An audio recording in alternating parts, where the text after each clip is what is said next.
Good morning, everybody.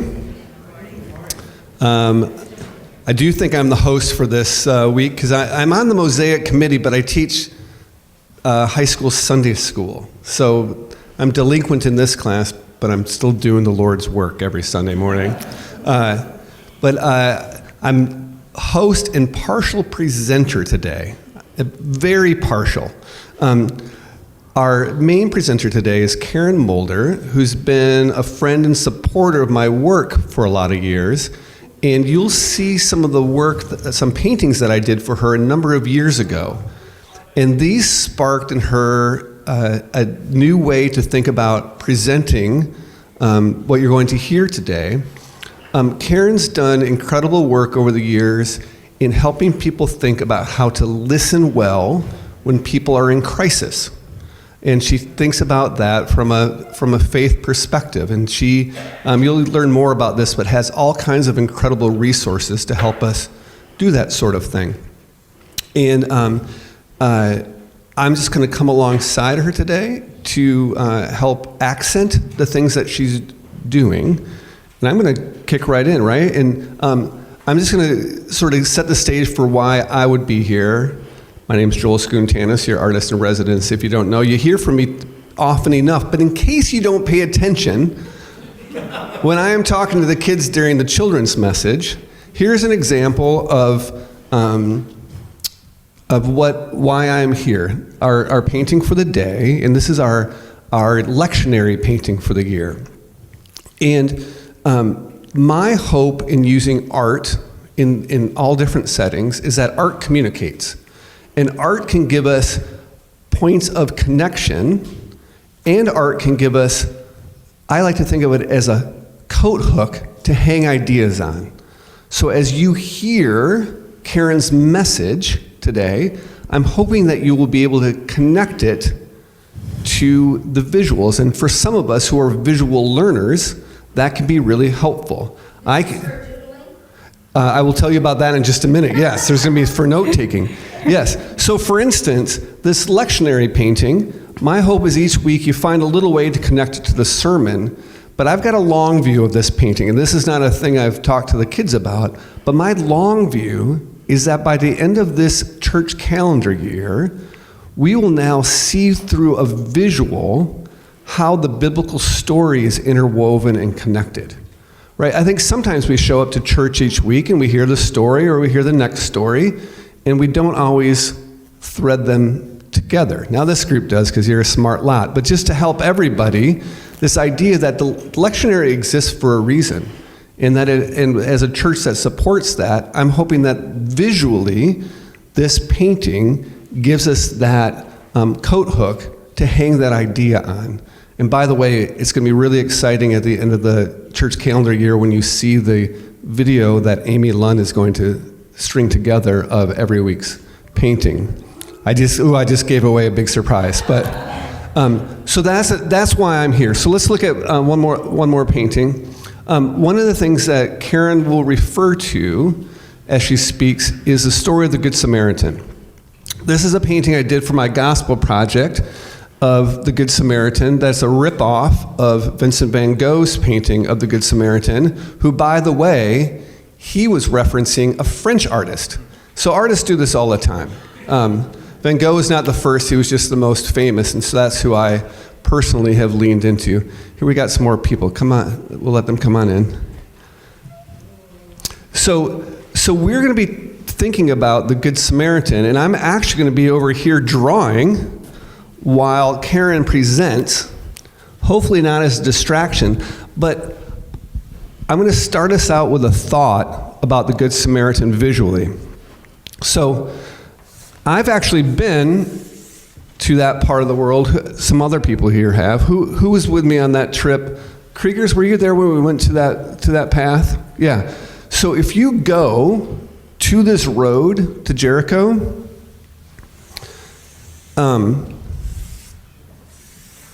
that's where he's going, right? There's this road, and there's this steep drop-off. So the road that Jesus was referring to and some of us have walked on that road, at points is that wide. It's a path that you take carefully, because if you veer to the side, you're going down a cliff into a pretty deep pit.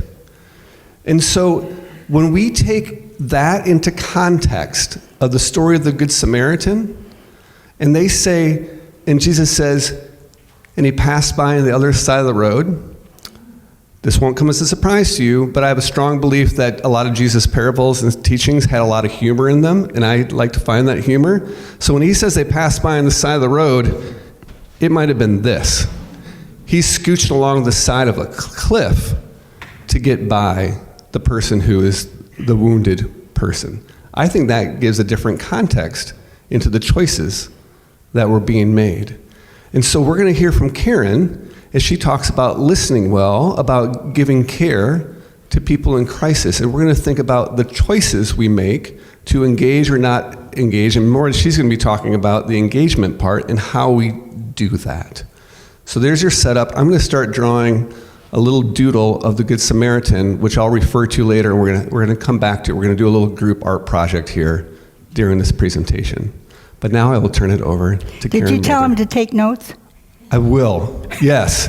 Gretchen got ahead of me and then I forgot to. You've got in front of you these little notepads. For my art project, I'm going to be asking you for some feedback at the end for my doodle. And so as we get to the different stages of the presentation, I'd like you to write down some little phrases, words that might help you remember ways to care well. And we're going to need some of that feedback at the end of our time. Thanks. Okay, thanks. Well, it's a joy and a privilege to be here, and thank you for being here, because we're going to talk about a really important subject. I'd like to make a couple comments about the Good Samaritan. Probably most of us have heard this story since we were this high. We're very familiar with it, but I want to point out two things. When the person of the law stood up to test Jesus, he said, "What must I do to inherit eternal life?" And Jesus said, "Love God with all your heart and soul and mind, and love your neighbor as yourself." And I messed that one up. I'll start again. The lawyer said, "What must I do to get eternal life?" And Jesus said, "What does it say in the law?"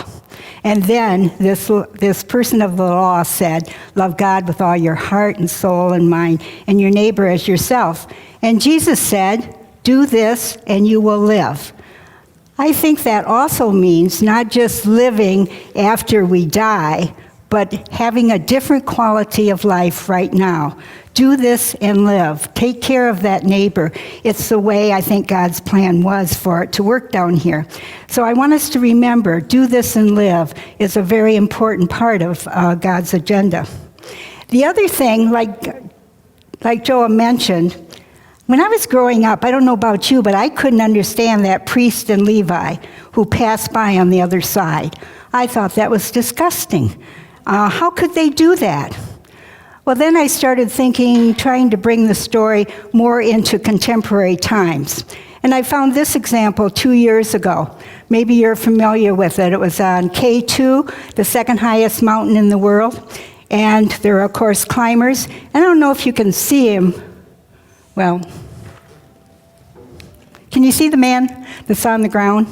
If you look closely, there's a person injured.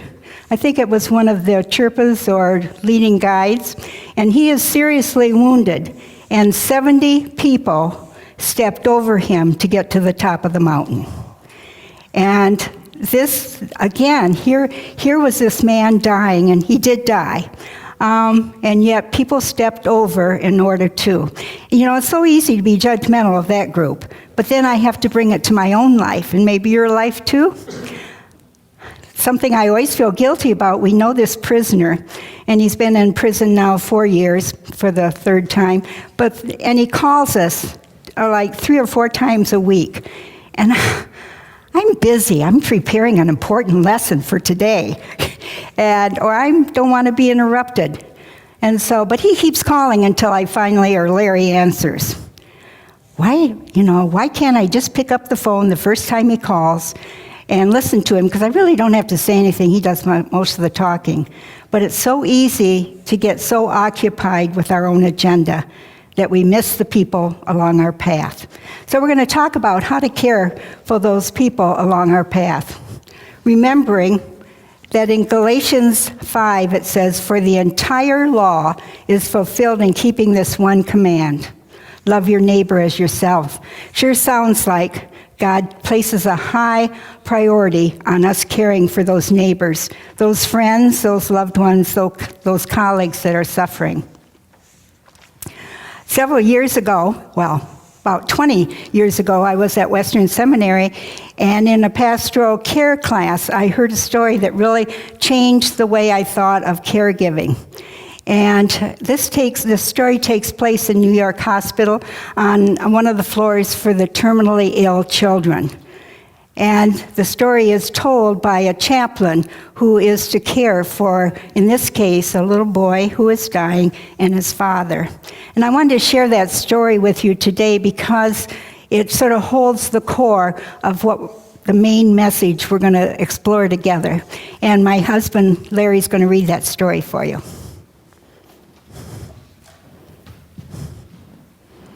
Thanks, Joel. This is my big part. One of the first patients I met was a 2-year-old attended by his father. The little boy was suffering the advanced stages of his fatal disease, and his father suffered with him. The father's rage knew no bounds.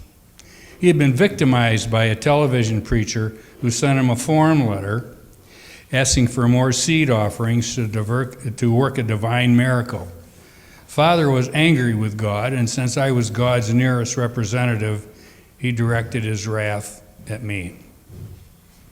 Every day I dragged myself back to that sad room.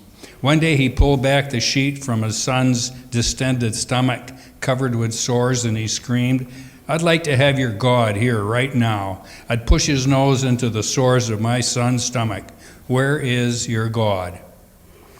Father didn't want answers. He needed to release pent-up emotions, to let the poison of his anger out. And the only way I could help him was to soak up his hurts.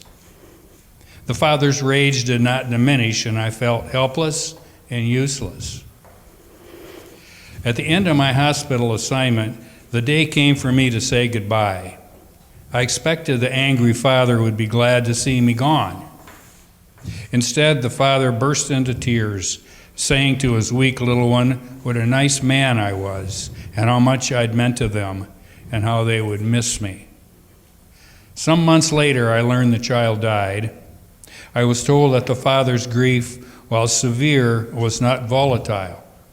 He had apparently gotten out his worst anger in anticipation of his son's death. In this terrible tragedy, all I could do was be there and listen. So what responses do you have?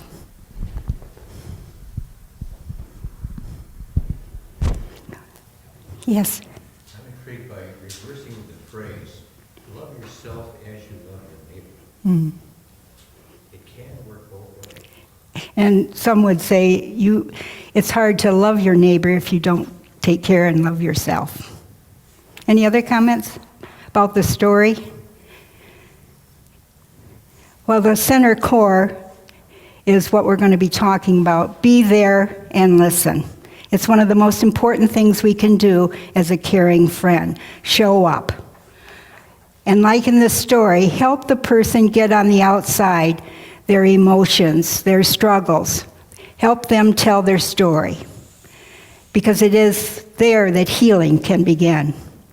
So first we're going to look at 5 verbal villains. First we're going to look at what not to do, and then we'll switch to what's helpful. 5 verbal villains. And hopefully, as I go through each one and describe them to you, you'll be able to look at yourself, sort of use it as a mirror.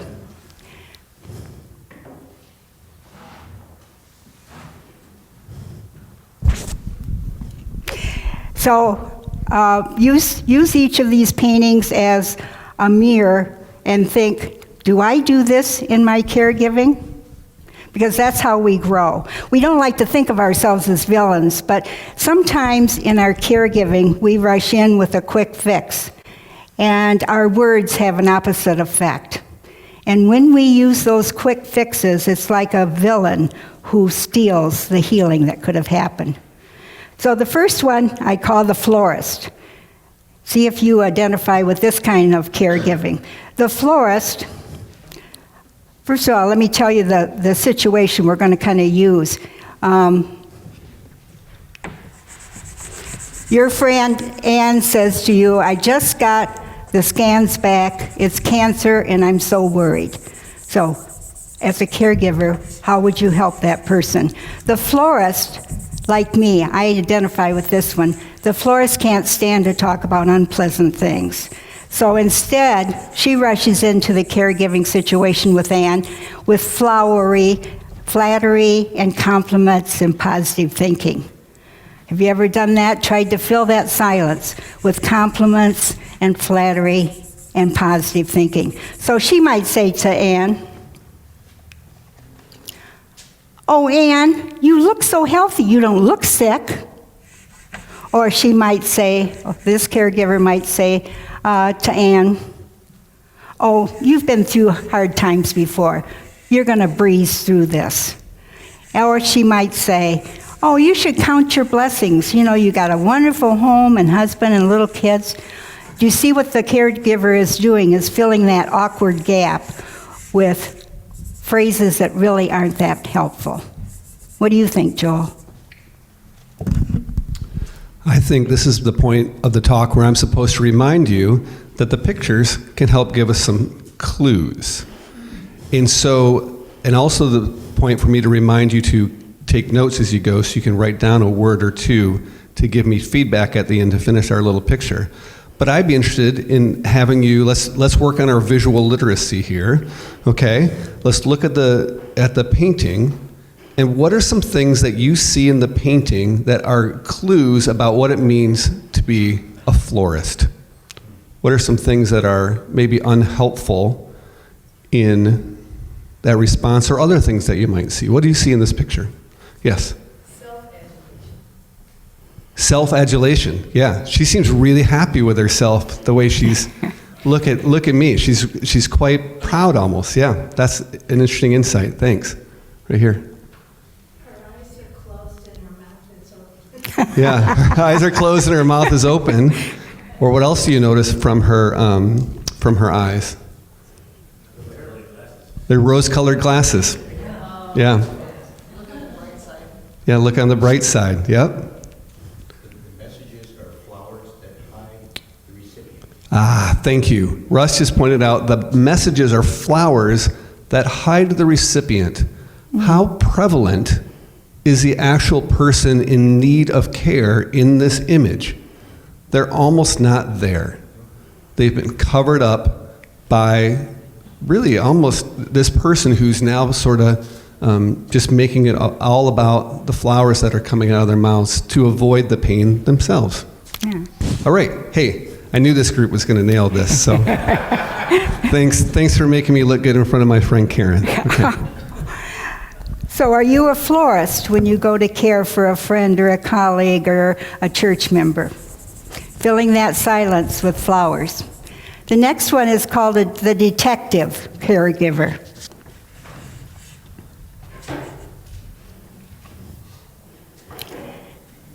This caregiver doesn't really care what Anne's feelings and struggles and thoughts are.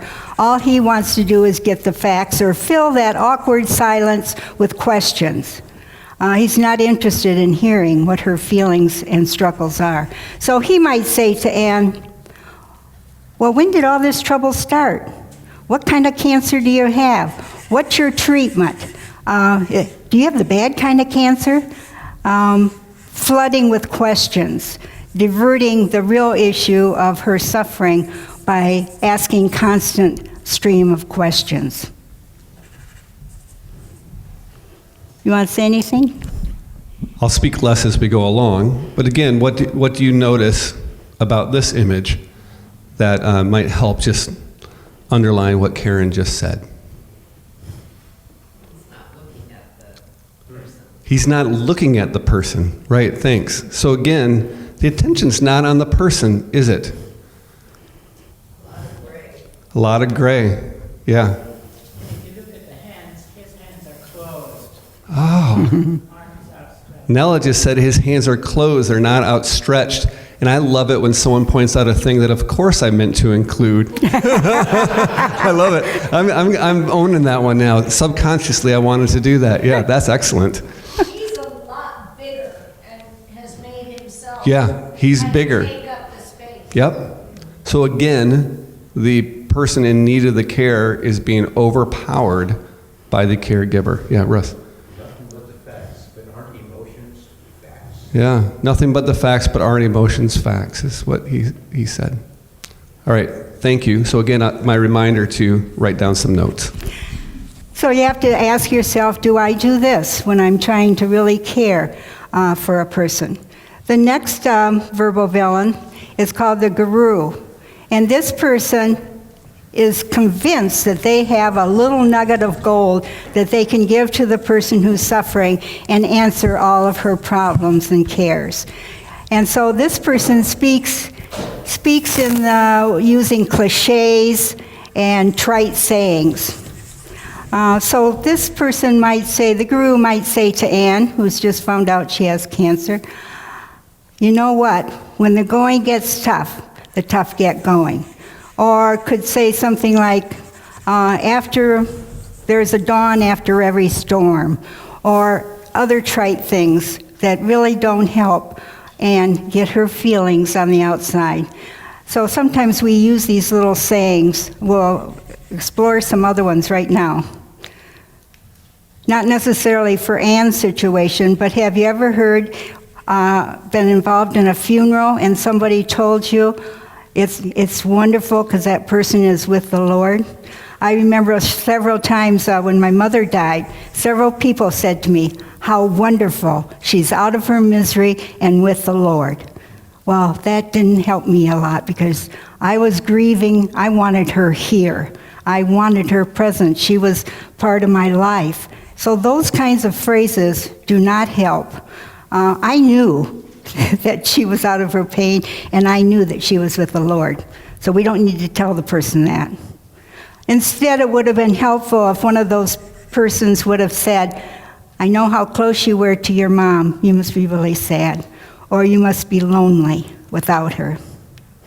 Another example of using, I don't know that this is a cliche, but I heard at a funeral a father get up and say, my little son asked me, why did Grandpa die?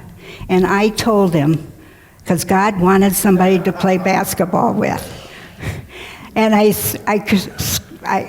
was appalled then, and every time I read this I am, although I give credit to the father who was trying really hard in a difficult situation. But we have to remember little kids take everything really literally. So what did that little kid think? Oh, I don't think I like Grandpa very much because I don't like God very much because he took my grandpa. I wanted to play basketball with Grandpa.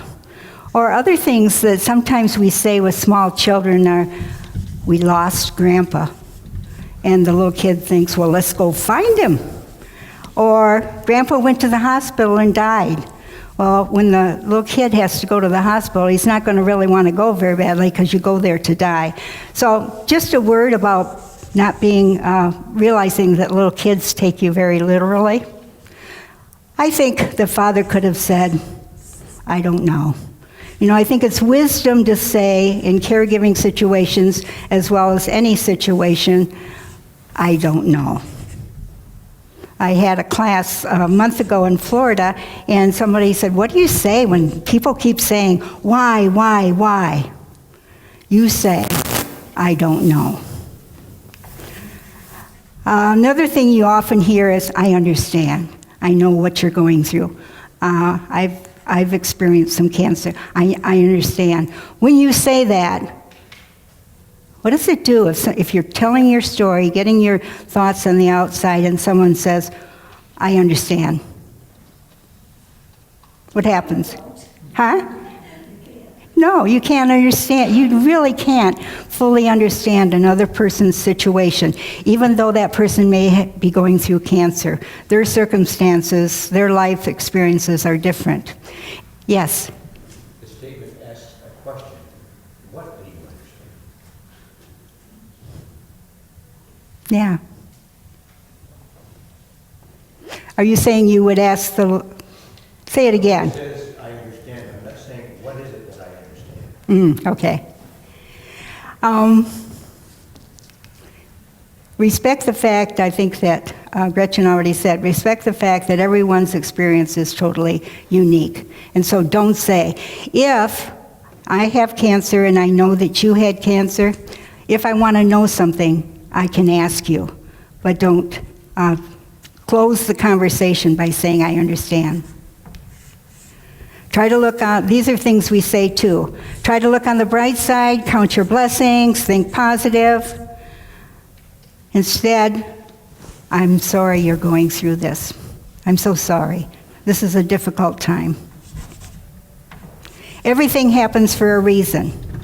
This is a popular one too. And some of you might be familiar with Kate Bowler's book. Everything happens for a reason, and Other Lies I've Loved. And Kate was 35. She had her dream job, which was in the divinity school at Yale, I think. She was married to her high school sweetheart. She just had a little baby, and she was diagnosed with stage 4 colon cancer. And so this is her response of things that she learned, especially about some of the positive things that we say, like everything happens for a reason, thinking it is positive. In her book, in the end, she says, oh, you can breathe a minute.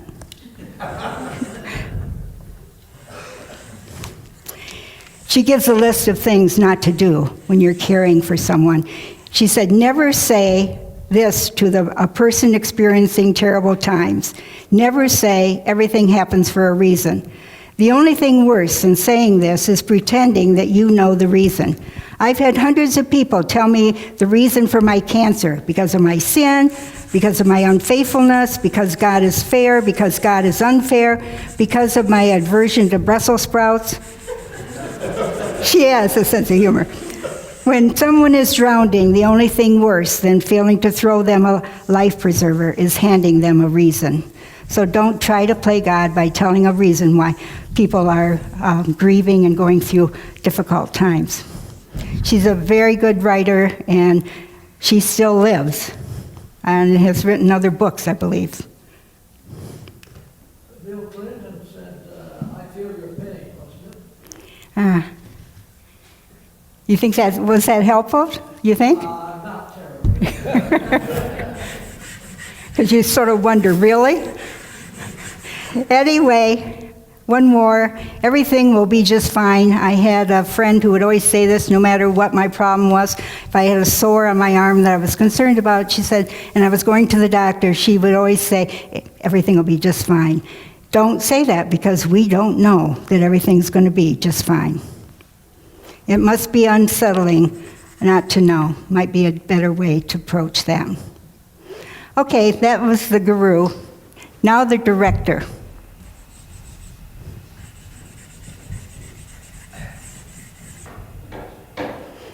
You probably can tell from this painting what the director caregiver does. What do you think?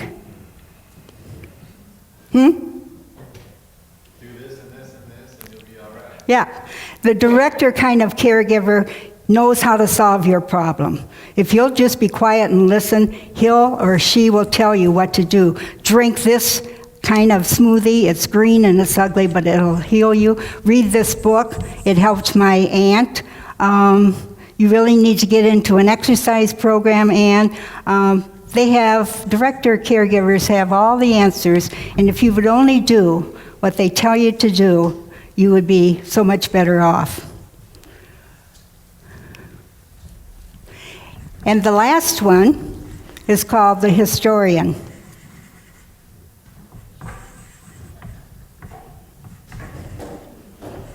What do you think this type of caregiver does? This caregiver interrupts you whenever possible to tell their own story. Have you ever had this happen when you're telling a story, telling part of your situation and expressing your deep emotions, and they interrupt you with their own story? So for example, with Anne, he might say, "Oh, Anne, I know what you're going through because a few years ago, my dog had cancer, and it was a real mess. All the complications we had, it was really a tough time." Historians or people who interrupt with their own story aren't being very helpful. I know after my mom had a stroke, a friend called and said, "How you doing?" And I started to tell her how deeply concerned I was, and she immediately interrupted and said, "I know what you're talking about because 5 years ago my mom had a stroke," and then she proceeded to tell me all about her mother's stroke. I hope that helped her that day because it didn't help me very much. But we do have sometimes the tendency to especially fill the silence. If we're with a person who's suffering and suddenly there's some silence, it's so easy to come in with one of these verbal villains and with the historian telling your own story. But we want to try to avoid interrupting. Any comments you want to make about the historian? This one feels tempting to me because it's like, well, I'm empathizing with you because something similar happened, right? So that's Yeah. part of the logic of it, but it doesn't work that way. Yeah, and again, I think you're right, but I think if the person asks you, "I know you've been through it, could you give me some pointers on how to handle or some suggestions?" That changes the dynamics, don't you think? 23 years in medical school, they taught me patients are my best teachers. Mhm. But the doctor must express the power of his silence. Mhm. For the people on Zoom, can we either repeat the answer or get a mic to them? Yeah.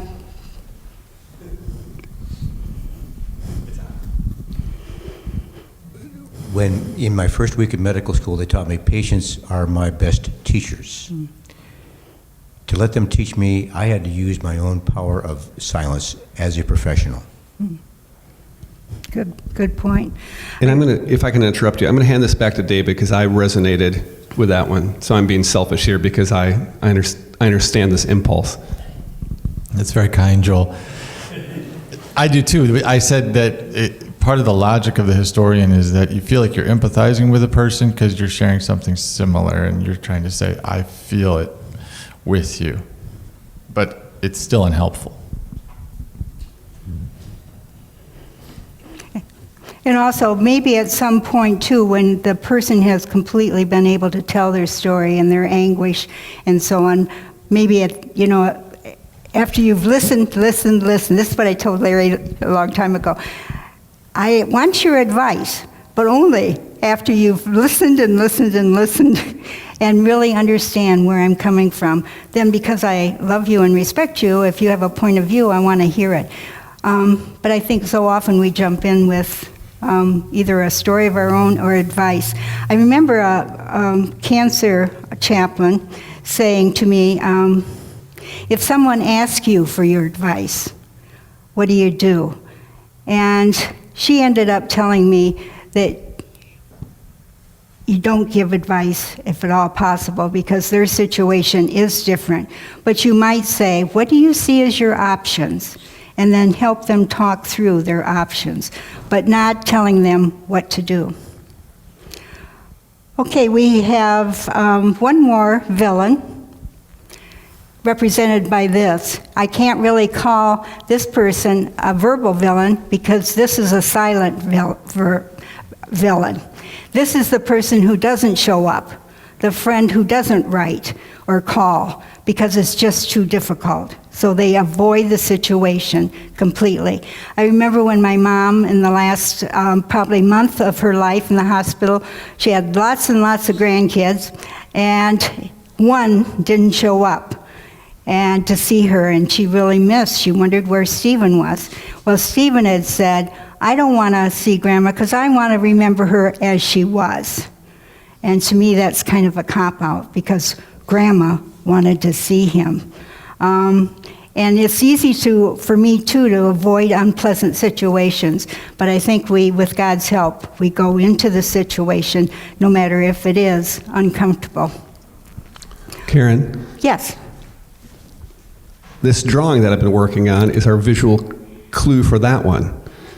Here we see this person. What's that person reaction to the tough situation? Can you tell? I'm not looking, right? Uncomfortable.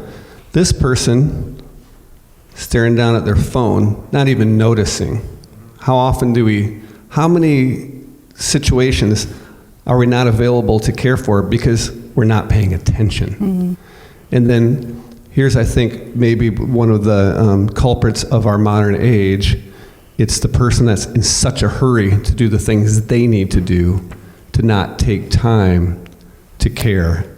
I kept meaning to tell you that, or talk to you about this. There's a chapter in The Tipping Point by Malcolm Gladwell that sets up a problem of a person that needed help on a campus, and the difference of students passing by and whether they were late for class or not late for class as to whether they stopped to help. So sometimes they're just like, I got to get to my thing. I don't have time to listen. So there's a few more examples of that blank one for you. That's good.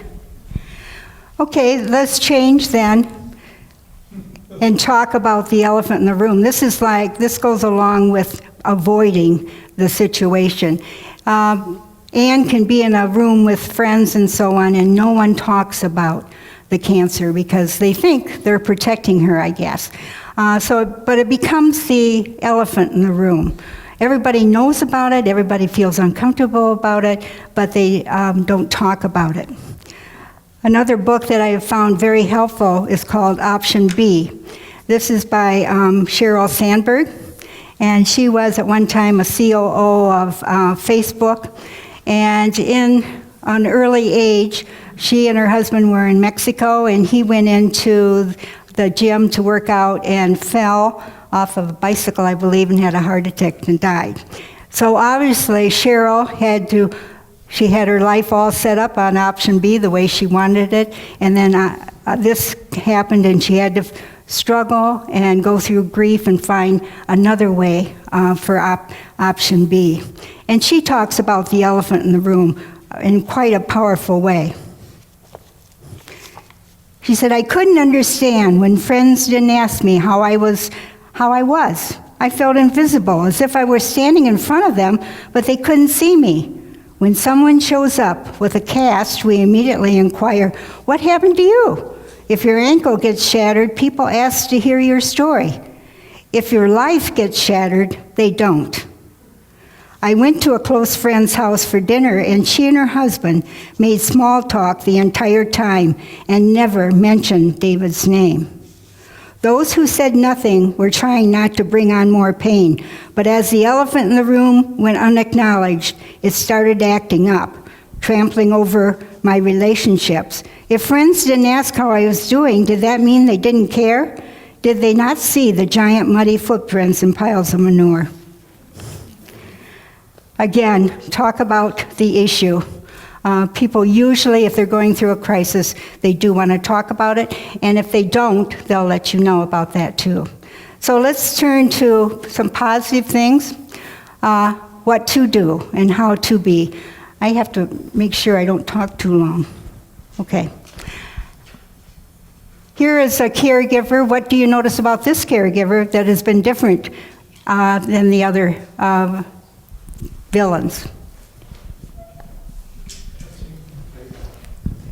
She's looking at the person and she's touching them. Yeah. Any other things you can observe that she's doing as a caregiver that's helpful? If you look up there, one thing is on her mind. She's not planning what she's getting at the grocery store or what she's doing later. She's completely focused on the person that she's talking to. I'd like to just to mention also about the eye contact. This is so important. Have you ever been talking to someone and suddenly they look at their watch, or somebody comes in the door and they look? What message does that give you? Yeah. What you're talking about isn't important to them, or they're distracted with something else. I remember being out for lunch with a friend, and I was telling her my sad story, and I noticed she kept looking over here, and then a little bit later, she looked over here, and it made me feel embarrassed, because I thought, she doesn't really care about this story. And then so finally I said to her, Mary, is there anything wrong? You don't seem very interested in what I'm telling you. And she said, I'm so sorry. I think you have 2 different earrings on. So anyway, eye contact is really, really important. Anything else you wanted to comment on? The power of eye contact. As a doctor, I learned I could handwrite paper notes like this and keep eye contact. Wow. I could not do that with a computer. Good point. What are the words? Oh, insert your own name there for the caregiver. Are there words between the two of them? Insert volunteer's name. Insert volunteer's name? Yep. Okay, back to your friend who says to you that she just found out she has cancer and she's so worried. So now we've talked about what not to say. Let's talk about some examples of what you might say. Remembering that our job is to help Mary or help Ann get her story on the outside, her feelings and so on. So how could you do that with your friend? Tell me about. I think this is one of the best ways I know. I know that we had a friend whose young son was killed in a biking accident, and every year we tried to show up because it's really important to remember the dates of one's loved one that has died. And so we would try to show up or send flowers or something. Well, Larry went this particular time and sat down at the table, and all he said was, "Tell me about Philip." I never really knew him. That was the little son that was killed. And they talked for probably an hour. They had refrained from telling stories with each other because they were trying to protect each other. But this was a chance for them to tell some stories and get some of their emotions on the outside. So I think this is often a very helpful. Tell me about how you felt.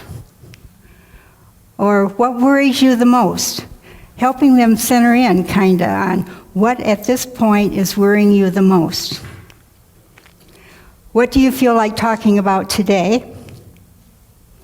I know you're hurting and I really care about that. If you want to talk about it, I'll listen.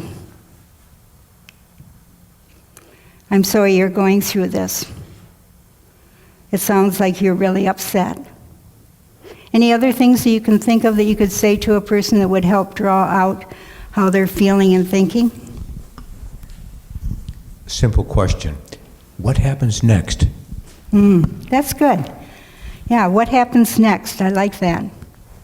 I just wonder about the phrase, "Oh, and it sounds like you're really upset about this." That seems to me it's very obvious he's upset. So why would you say that rather than to say, I feel bad about you being so upset? Oh, I like that better. Yeah, I think that's an improvement. Can we repeat that?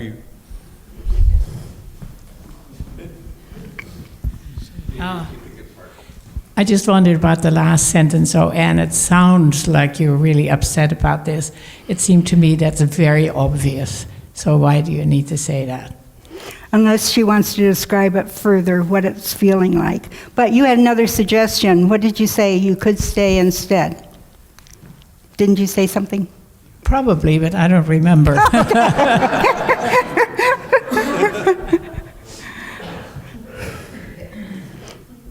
This is a really hard, difficult time for you, isn't it?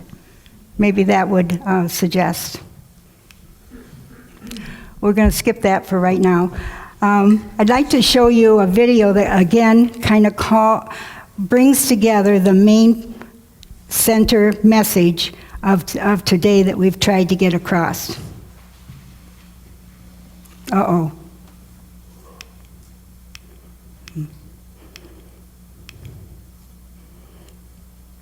Hold your breath. It's just, there's all this pressure, you know? And sometimes it feels like it's right up on me. And I can just feel it, like literally feel it in my head. And it's relentless. And I don't know if it's gonna stop. I mean, that's the thing that scares me the most, is that I don't know if it's ever gonna stop. Yeah. What did we just see? You do have a nail in your head. Are you sure? Because, I mean, I'll bet if we got that out of there. Stop trying to fix it. No, I'm not trying to fix it. I'm just pointing out that maybe the nail is causing. You always do this. You always try to fix things when what I really need is for you to just listen. See, I don't think that is what you need. I think what you need is to get the nail See, you're out. not listening now. Okay, fine. I will listen. Fine. It's just, sometimes it's like, there's this achy, I don't know what it is. None of my sleeping all my sweaters are snagged. I mean, all of them.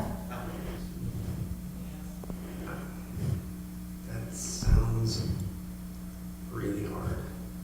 It is. Thank you. Ow! You would just Don't.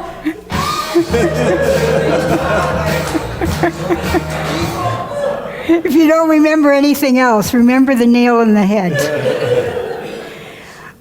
What time? I'm not seeing what time it is. We've got about 12 minutes. Okay, you want to do a little? Yeah, sure. I'm going to do my summary now, which is really just I'm going to transcribe your notes. If you can see our drawing, we've got the Good Samaritan here. We've got the people that have passed by. But the Good Samaritan in his satchel has a book open where he's taking notes on how to care well. Mm-hmm. So I would just like to hear from you all, what are some takeaways on good caring? And it can also be the what not to do. Yes, Gretchen. Okay, wait.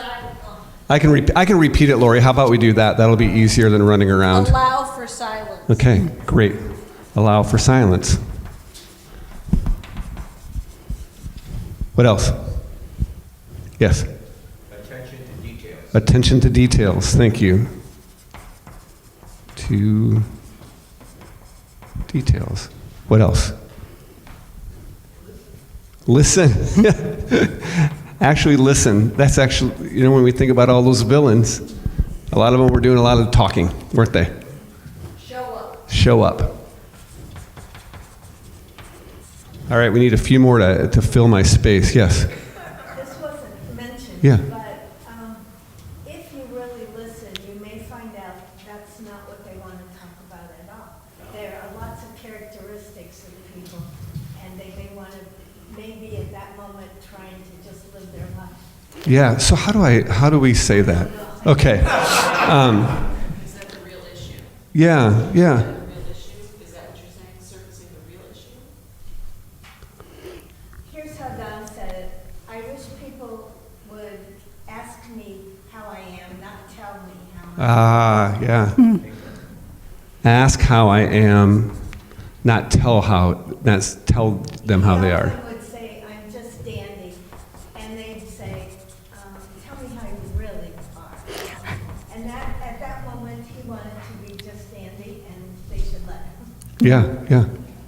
Right, just let the answer be the answer that the person gives you. Great. That's why I think it's also helpful to ask the person, what do you feel like talking about today? Rather than assuming, I think your point's well taken, rather than assuming that we know what they want to talk about. Okay, I need one more at least to visually balance my drawing. Yes. Not everybody has this, but as a doctor I did, working with a time budget. Say, working with a time budget. Listening well, but stopping at 15 minutes. Okay. Some people have to do it that way. So listening with parameters, can I say that? Boundaries? I'm just going to write boundaries. That's a good point, because sometimes people can go on and on and on. Yeah. Okay. All right, thank you. I'd like to share with you now just some of our resources that we hope that you'll use in your caregiving. Whoop. As you see up here on the back of your program is our website, wisdomofthewounded.com.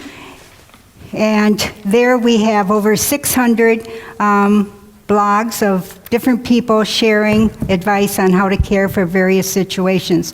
Like all the crises in life are covered on the website. So if you go to the website and your friend is going through a divorce, for example, in the square search bar you can write divorce, and all the blogs that deal with that will come up. So it's a very helpful website. Also, we want to give you as a gift our book, 122 Ways to Care Well. And that's just what it says, 122 Ways to Care Well, so that you can keep caring. Listening is of utmost importance, and being there is up. But also, when people have long-term suffering, you might need to do little things along the way that help them know that they're cared for. So I hope that you'll use this book. Also, if you have children or grandchildren in the ages 25 to 40, if you want to, take a copy for them, because what we're finding on our website and on our Instagram, most of the ages covered that, what do you say, go and watch us, are from like 45 to 90. And we want to include those younger generations, because they have the same problems we do. Their friends die, their friends have miscarriages, but we've had more life experiences. But anyway, if you have children or grandchildren in those ages and you think they might find it, please take them a copy. We also have a newsletter that you can see on the back, a barcode if you want to order there, or put your email in there, or there's a sheet on the back table. So every month we come out with a newsletter. It has at least 3 issues about how to care for people who are going through a difficult time. I think you'll find it very helpful, and we never give your email to anybody else. So I hope you'll sign up for our newsletter. Social media, we're on Facebook, Twitter, Pinterest, and all of them. 122 Ways, I already told you about that. And Instagram, I hope you'll go and be on Instagram 3 to 4 times a week. We have a new posting, just a short little deal on how to care for someone. Any comments or questions about our... Okay. Then another way to summarize is with this little bell. I like acronyms because I remember things when I have an acronym. So when you pick up your free book, if you want to, pick up a bell, and the acronym is, B is for be there, that we've talked about. Be there. E is for encourage them to tell their story. Encourage them to get their feelings on the outside. L is for, I wonder what L is for. Is listen. My friend Pat, when she was terminally ill, said, when we were writing our first book, she said, be sure and tell people that God gave them 2 ears and 1 mouth for a reason. To keep your mouth closed. Anyway, listen. And the last L is for love. Find continuous ways to love the person. Because when we go through a crisis, a long illness, a death, whatever it may be, initially, people crowd around us, but as the weeks and the months go on, they still need people who care for them in various ways. That's why this can come in handy, checking various ways that you might continue to care for that person. Do you have anything you would like to say? You're welcome. We do have 5 minutes left for questions. Are we ready for questions? Does anyone have questions or comments? Yeah. What was your original inspiration to found Wisdom of the Wounded? I was teaching a Bible study class. The story was in Luke 13, I believe, where Jesus saw the woman who was all bent over, and he went to her. And I stopped and asked the class, when have you felt like that? So bent over you couldn't stand up, maybe not physically, but emotionally, intellectually, or spiritually. And they shared, just things that have happened in all their lives in which they felt heavy, almost like they didn't want to get out of bed. And then the second question I asked them was, what did people say to you and do that helped you during that time? And as I left that discussion that day, I thought, this information, this wisdom needs to be shared with everyone because everyone is called to care. So that's how. And then at the seminary, Tom Bogart came up with the title, Wisdom of the Wounded. It's of the wounded because we interviewed like 70 people who had gone through a crisis and asked them those two questions. What was it like, and how did people help you? And then, so it is their wisdom in the book, in the PowerPoints, in our website, their wisdom, people who have suffered in those positions, they give their wisdom of the wounded. A lot of people say, oh, you mean wisdom for the wounded. No, we help share, and hope you will too, wisdom of the wounded. Any other questions? I told Karen to leave time at the end because this group always has lots of questions. You're making me look bad. Or do you have a story? Yeah, well, we got one more. Great. Thanks, this will maybe be our last one. Thank you so much. I found it really, really helpful. Thank you. And I'm wondering if you ever have people who say to you, I'm one of those villains, and should I just not show up? Should I be that blank thing? Because I might do more harm than good. Oh, good point. We do make mistakes in caregiving as in all relationships, and it's more important that you show up and make a mistake and be one of the villains than not showing up at all. And I think most people appreciate your presence. They'll remember your presence even more than what you do say. So I think that you do need to show up, even when we do make mistakes, like I do all the time. Because like when my sister's house burned, she was in Mississippi, and I called her up, and she was so upset, and she was crying, and I said, oh, Loretta, you're going to have a brand new house. Okay, is that a villain? And she said, I don't want a new house. I love my old house. So we all make those kind of mistakes because we love and care, and our intentions are good. And so just reach out and care even though you might do it wrong. All right, I think Larry's going to bring us home here.